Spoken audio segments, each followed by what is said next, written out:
Hi everyone, ಬೆಳಗ್ಗೆನೇ ಎದ್ದು ಚಂದ ಮಾಡಿ ರೆಡಿಯಾಗಿ ಮಸಾಲೆ ದೋಸೆ ತಿನ್ಕೊಂಡು ಹಾಗೆಯೇ ನಾನು ಹೋಗ್ತಾ ಇದ್ದೀನಿ ಕೋಟಿಲಿಂಗೇಶ್ವರ ದೇವಸ್ಥಾನಕ್ಕೆ.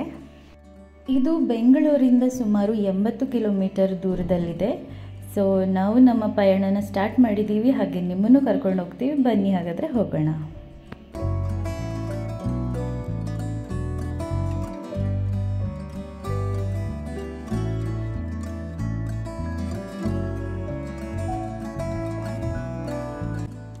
ಓಕೆ, ನಾವಿವಾಗ ರೀಚ್ ಆಗಿದ್ದೀವಿ ನೋಡಿ, ದ್ವಾರ ಬಾಗಿಲ ಹತ್ರ ಬಂದಿದ್ದೀವಿ.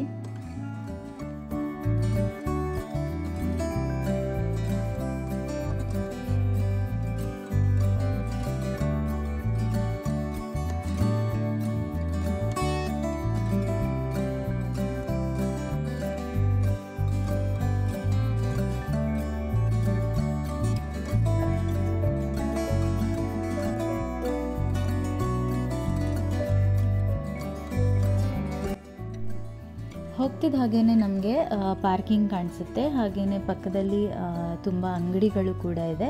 ನೀವೇನಾದರೂ ಹಣ್ಣು ಕಾಯಿ ತೊಗೊಳ್ಳೋದು ಇಲ್ಲಾಂದರೆ ದೀಪ ತೊಗೊಳ್ಳೋದು, ಅಲ್ಲಿ ಮೇಲ್ಗಡೆ ಎಲ್ಲರೂ ದೀಪನ ಹಚ್ಚೋ ಒಂದು ಪದ್ಧತಿ ಇದೆ.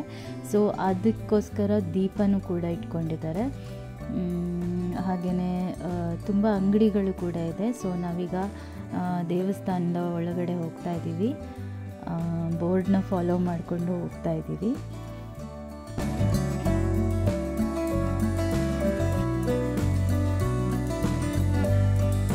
ಹಾಯ್ ಎವ್ರಿವನ್, ಇವತ್ತು ನಾವು ಬಂದಿದ್ದೀವಿ ಕೋಟಿಲಿಂಗೇಶ್ವರಕ್ಕೆ. ಸೊ ನಾವು ಗಾಡಿ ಎಲ್ಲ ಪಾರ್ಕ್ ಮಾಡಿ ಇಲ್ಲಿ ಚಪ್ಪಲಿ ಎಲ್ಲ ಬಿಟ್ಬಿಟ್ಟು ಇವಾಗ ದೇವಸ್ಥಾನದೊಳಗಡೆ ಹೋಗ್ತಾ ಇದ್ದೀವಿ. ಇಲ್ಲಿ ದರ್ಶನಕ್ಕೆ 20 ರೂಪಾಯಿ ಅಷ್ಟೇ ಟಿಕೆಟ್ಟು. ಸೊ ಟಿಕೆಟ್ ಮಾಡಿಕೊಂಡು ಒಳಗಡೆ ಹೋಗಬೇಕಾಗತ್ತೆ.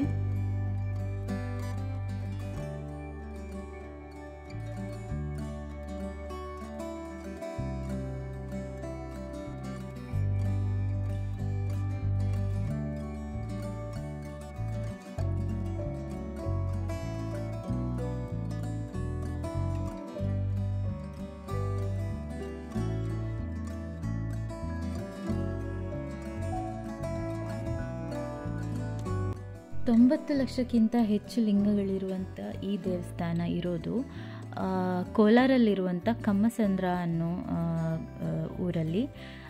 ಸೊ ಇಲ್ಲಿ ತುಂಬ ಚೆನ್ನಾಗಿದೆ. ನೀವು ತುಂಬಾ ನಂಬಿಕೆ ಇಟ್ಟು ಎಲ್ಲರೂ ಬಂದಿಲ್ಲಿ ಭಕ್ತಿಯಿಂದ ಪೂಜೆ ಮಾಡುವಂಥ ದೇವಸ್ಥಾನ ಅಂತ ಹೇಳ್ಬೋದು. ಇಲ್ಲಿಯ ವಿಶೇಷತೆ ಏನು ಅಂದರೆ, ಭಕ್ತರೇ ಇಲ್ಲಿ ಬಂದು ಲಿಂಗನ ಪ್ರತಿಷ್ಠಾಪನೆ ಮಾಡಿ ಅದಕ್ಕೆ ಅವರೇ ಪೂಜೆ ಮಾಡುವಂತಹ ಒಂದು ಅವಕಾಶ ಇರುವಂಥ ಒಂದು ದೇವಸ್ಥಾನ ಅಂತ ಹೇಳ್ಬೋದು.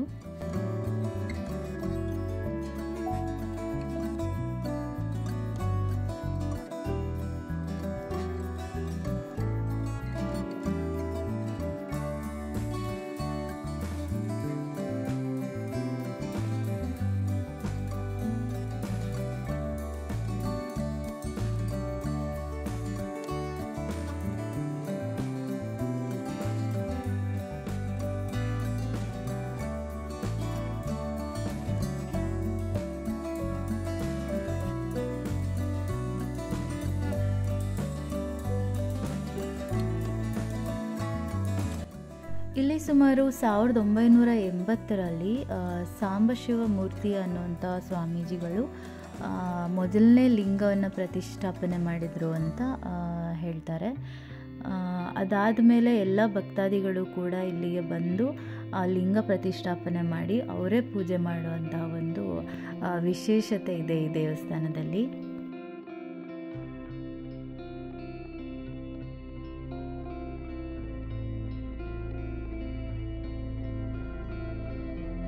ಕನ್ನಡದಲ್ಲಿ ಶ್ರೀ ಮಂಜುನಾಥ ಅನ್ನುವಂಥ ಮೂವಿನ ಕೂಡ ಇಲ್ಲೇ ಶೂಟ್ ಮಾಡಿರೋದು. ನಾವೆಲ್ಲರೂ ಆ ಮೂವಿಯಲ್ಲಿ ನೋಡಿರ್ತೀವಿ ಈ ಪ್ಲೇಸನ್ನು. ಸೊ ಆ ಮೂವಿನ ಇಲ್ಲೇ ಶೂಟ್ ಮಾಡಿರೋದು.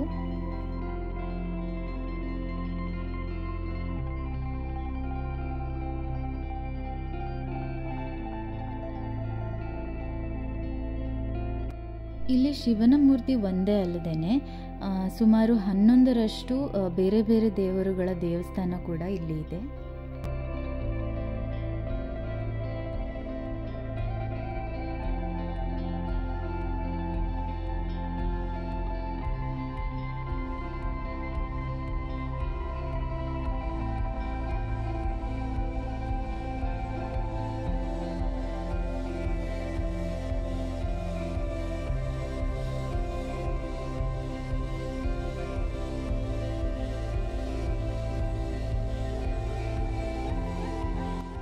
ಇಲ್ಲಿ ನೀವು ನೋಡ್ತಾ ಇರೋ ಹಾಗೆಯೇ ಇದೇ ರೀತಿ ಎಲ್ಲ ದೇವ್ರದ್ದು ದೇವಸ್ಥಾನ ಇದೆ. ಅದೆಲ್ಲ ದೇವರ ದರ್ಶನ ಮಾಡಿಕೊಂಡೇ ನಾವು ಲಾಸ್ಟಲ್ಲಿ ದೊಡ್ಡ ಶಿವನ ಲಿಂಗದ ಹತ್ರ ಹೋಗಬೇಕು.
ನಿಮಗೆ ಇಲ್ಲಿಗೆ ಬಂದರೆ ನಿಜವಾಗ್ಲೂ ಟೈಮ್ ಹೋಗಿದ್ದೇ ಗೊತ್ತಾಗಲ್ಲ, ಅಷ್ಟು ಚೆನ್ನಾಗಿದೆ. ಅಷ್ಟು ದೊಡ್ಡ ಒಂದು ಜಾಗದಲ್ಲಿ ತುಂಬ ಶಿವನ ಲಿಂಗಗಳು ಕೂಡ ಇದೆ. ಹಾಗೆಯೇ ನಿಮಗೆ ತುಂಬ ಒಂದು ಮನಸ್ಸಿಗೆ ಶಾಂತಿ ಸಿಗುವಂಥ ಜಾಗ ಅಂತ ಹೇಳ್ಬೋದು.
ಸೊ ಫೈನಲ್ ಆಗಿ ನಾವಿವಾಗ ದೊಡ್ಡದಾದಂಥ ಈ ಶಿವನ ಲಿಂಗ ಹಾಗೆ ದೊಡ್ಡ ನಂದಿಯ ಮೂರ್ತಿ ಹತ್ರ ಬಂದಿದ್ದೀವಿ.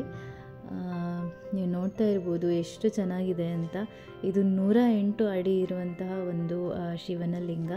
ಹಾಗೆಯೇ ಈ ಕಡೆ ನಾವು ನೋಡ್ತಾ ಇದ್ದರೆ 60 ಅಡಿ ಎತ್ತರದ ಪ್ಲ್ಯಾಟ್ಫಾರ್ಮ್ ಮೇಲೆ 35 ಅಡಿ ಇರುವಂತಹ ನಂದಿಯ ಮೂರ್ತಿ ಕೂಡ ಇದೆ. ನಿಮಗೆ ಇಲ್ಲಿ ಬಂದರೆ ನೋಡ್ತಾನೆ ಇರಬೇಕು ಅನಿಸುತ್ತೆ, ಅಷ್ಟು ಚೆನ್ನಾಗಿದೆ ಇಲ್ಲಿ.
ಇಲ್ಲಿ ನೀವು ನೋಡ್ತಾ ಇರ್ಬೋದು ಶಿವನ ಮೂರ್ತಿ ಕೂಡ ಇದೆ, ಹಾಗೆ ಆ ಕಡೆ ನಂದಿ ಕೂಡ ಕಾಣಿಸ್ತಾ ಇದೆ. ಸೊ ತುಂಬ ಚೆನ್ನಾಗಿದೆ ಇಲ್ಲಿ. ಇಲ್ಲಿ ಬರೀ ಶಿವ ಮಾತ್ರ ಅಲ್ಲ, ಹಾಗೆಯೇ ಒಂದು ಸುಮಾರು ಒಂದು 10ರಷ್ಟು ಬೇರೆ ಬೇರೆ ದೇವತೆಗಳದ್ದು ಕೂಡ ಟೆಂಪಲ್ ಇದೆ ಒಳಗಡೆನೆ. ಅದೆಲ್ಲದ್ರದ್ದು ದರ್ಶನ ಮುಗಿಸ್ಕೊಂಡು ಎಂಡಲ್ಲಿ ಈ ಶಿವನ ಮೂರ್ತಿ ಹತ್ರ ಬರ್ತೀವಿ. ಸೊ ತುಂಬ ಚೆನ್ನಾಗಿದೆ.